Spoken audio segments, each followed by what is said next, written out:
is sending a strong message to President Trump about the 2026 World Cup games.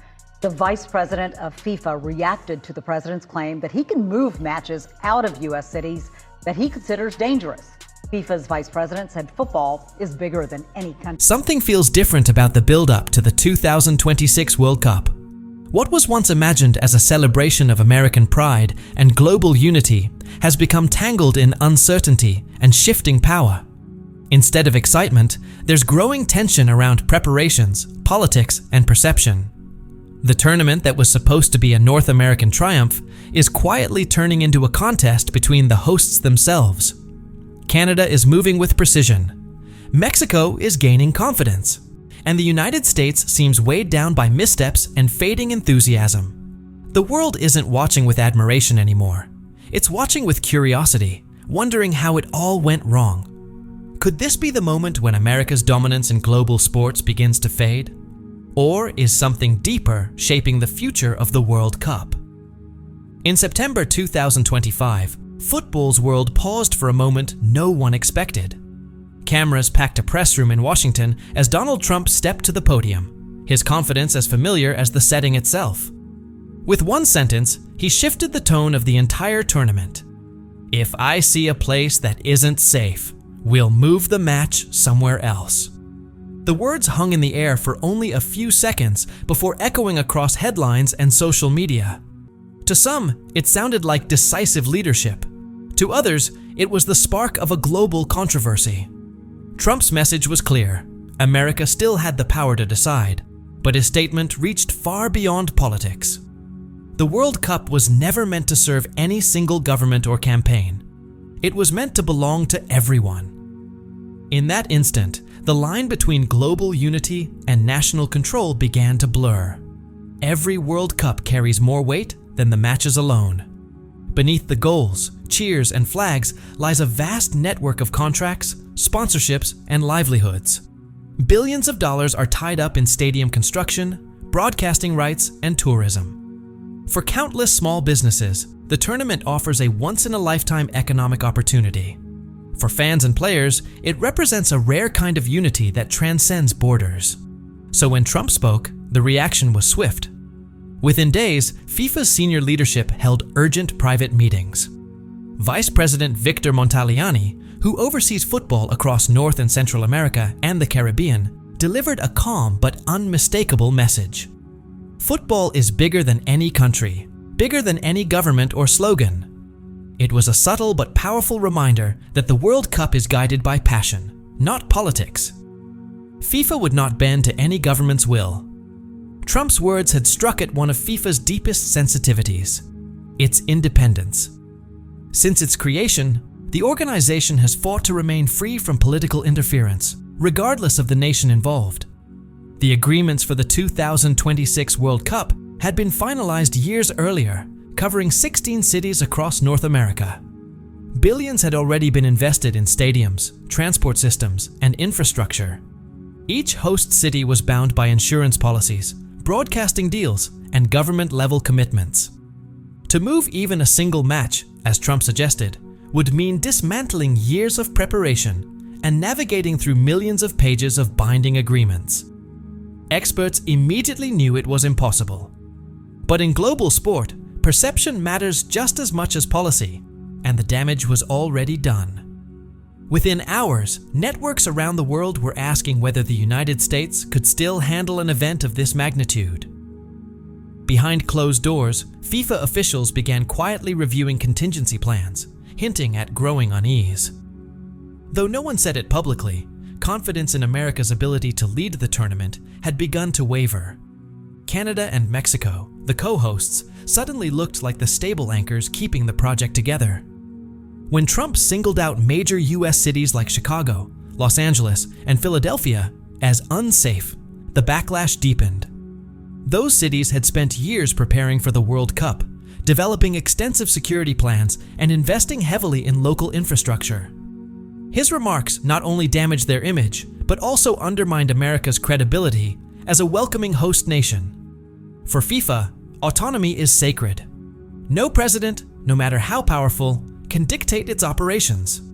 When asked about Trump's statement, Montaliani responded with quiet composure. "If I had to react to every politician's words, I wouldn't have time to work.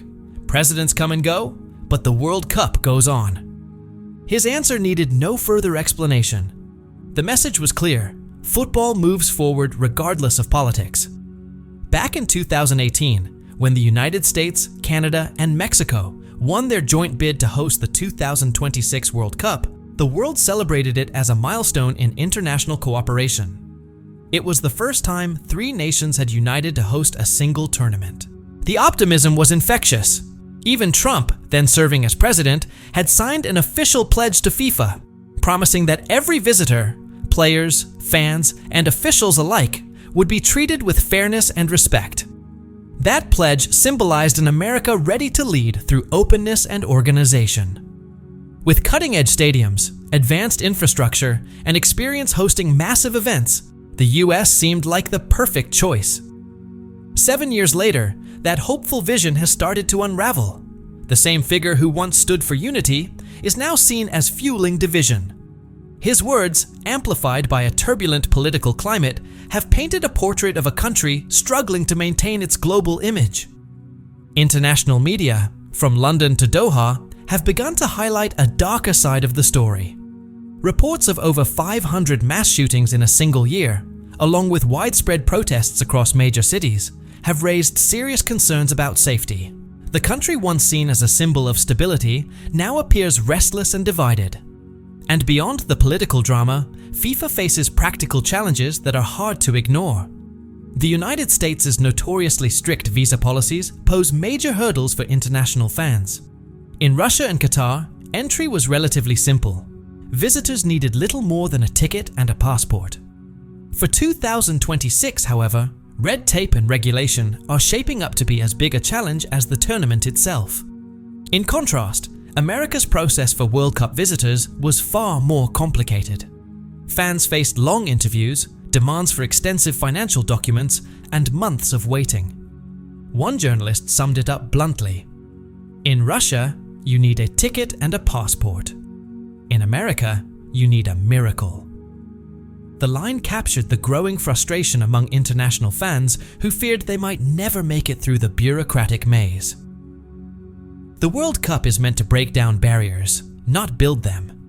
It thrives on open borders, shared cultures, and millions of people coming together for the same passion.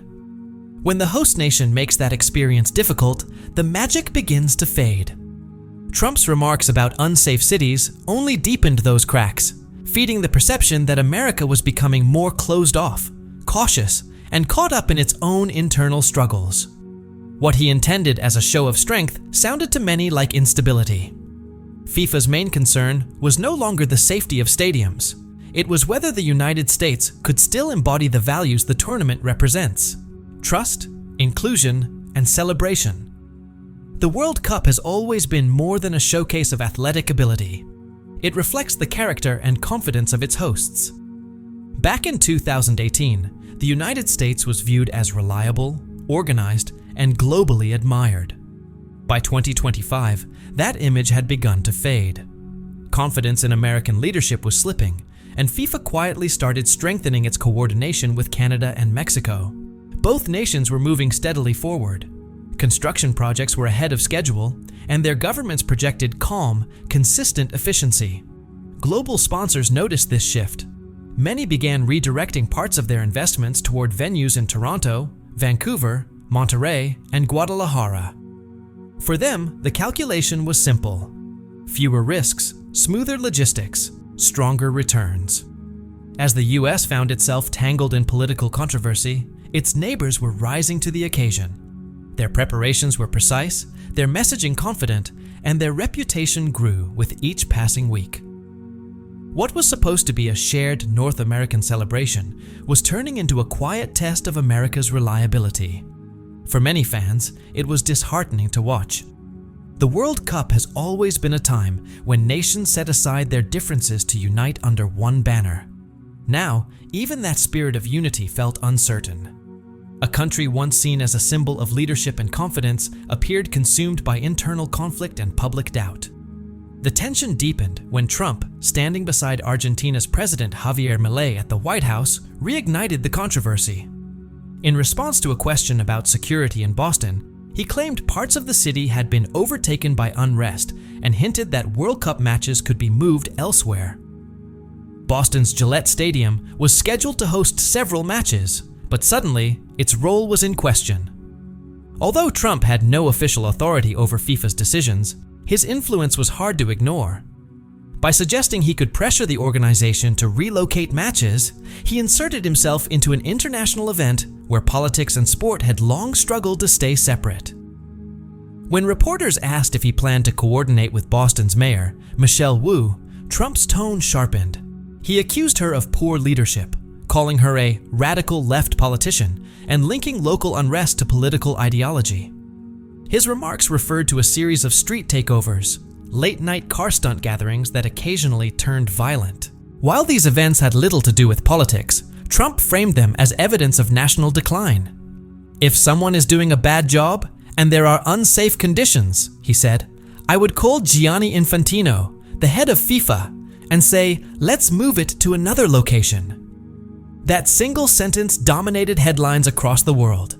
Its implications went far beyond Boston. Soon after, Trump mentioned Los Angeles, warning that even the city set to host the 2028 Olympics could lose its games if he deemed it unsafe. The statement rattled both FIFA and the International Olympic Committee, raising new questions about how deeply politics might interfere with international sports in the US. Within days, Trump expanded his criticism to Seattle and San Francisco, calling their leaders radical left lunatics and claiming they were incapable of maintaining order. 6 World Cup matches are scheduled for Seattle's Lumen Field and another 6 for Levi's Stadium in Santa Clara. His remarks alarmed local organizers who had already spent years coordinating logistics, sponsorships, and infrastructure for fans. Trump also pointed to his deployment of the National Guard in Washington, D.C., claiming it had eliminated crime in the capital and promising similar actions in other cities. He insisted that by the time the World Cup began, every venue would be safe, even if that meant moving matches elsewhere. If I think it isn't safe, we'll move it to a different city, he said. We won't allow any place that could be even a little bit dangerous. His attempt to tie domestic security policy to World Cup readiness blended political messaging with national pride, but it also blurred the line between authority and influence. Not everyone within FIFA shared his enthusiasm. Vice President Victor Montagliani was quick to clarify that decisions about host cities rested solely within FIFA's authority. At a conference in London, he reminded reporters that football stands above political shifts and continues long after any administration comes and goes. His statement was subtle but unmistakable, a defense of the game's independence and a warning against letting politics dictate sport. Despite the controversies, FIFA's preparations remain on track. All 16 host cities across the US, Canada, and Mexico are expected to deliver on time. Internal reports confirm that safety standards, stadium readiness, and logistics are progressing smoothly. The 2026 World Cup will make history, expanding the tournament to 48 teams across 3 nations. Yet beneath the excitement lies an undercurrent of uncertainty. The world is watching, not just the matches, but the message the host nations send to the globe. Even the International Olympic Committee entered the conversation after Trump's comments about Los Angeles. In a rare public statement, it reaffirmed its full confidence in the city's leadership and emphasized the cooperation between the White House, California's government, and local authorities. All of them are being extremely helpful in the preparations for these games, the IOC said, confirming that everything remained on track for a successful 2028 Olympics. This ongoing saga reflects something much larger than sport. In today's world, international tournaments have become stages where politics, power, and public image collide. Hosting the World Cup has always meant more than organizing matches. It's a statement about stability, unity, and credibility. When political rhetoric starts defining that image, the consequences reach far beyond the stadium lights. What do you think about all this? Share your thoughts in the comments below. And don't forget to subscribe to the Timefall channel and give this video a like.